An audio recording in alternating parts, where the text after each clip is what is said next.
मी प्राध्यापक डॉक्टर अनिल माने।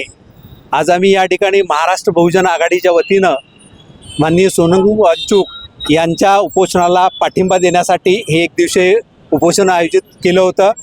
परंतु आज सकाळची जी अपडेट आली, या अपडेटनुसार मुख्यतः मोदी सरकारनं गरज नसतानाही, आवश्यकता नसतानाही सोनम वांगचुक यांना जबरदस्तीनं याच्यामध्ये दवाखान्यामध्ये ठेवलेलं आहे किंवा दवाखान्यामध्ये नेलेलं आहे।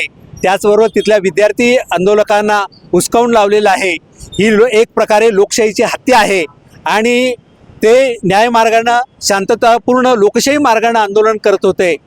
खरं म्हणजे त्यांची प्रकृती अजूनही चांगली होती, परंतु 20 तारखेला होत असलेलं जे मोठं आंदोलन आहे देशभरामधलं पार्लमेंटच्या समोर, या आंदोलनाच्या बद्दल सरकार घाबरलेलं आहे असं आमचं मत आहे। आणि म्हणून सरकारनं घाबरून जबरदस्ती करून सोनम वांगचुक यांना काय केलेलं आहे, हॉस्पिटलमध्ये ठेवलेलं आहे। या घटनेचा आम्ही आमच्या संघटनेच्या वतीनं आणि कोल्हापूर परिसरातील सर्व संघटनांच्या वतीनं जाहीर निषेध करत आहोत।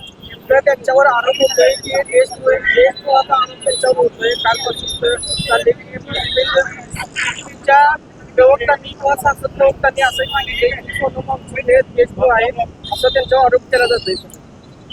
ते देशद्रोही आहेत।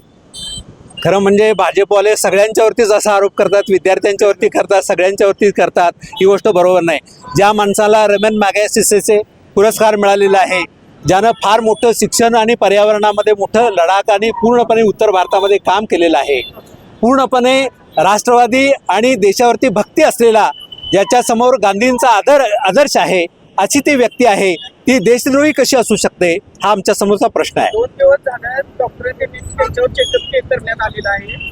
जर का सोनम वांगचुक यांनी काय अंत्यप्रदर्शन केलं नाही तर एकंदरीत त्यांच्या जीवितला धोका होऊ शकतो असं सुद्धा डॉक्टरांच्याकडून बोललं जातं। हे ज्यांच्यावर खरं उपचार करणारे डॉक्टर नितीन दिघे आहेत, यांचंच मत आहे।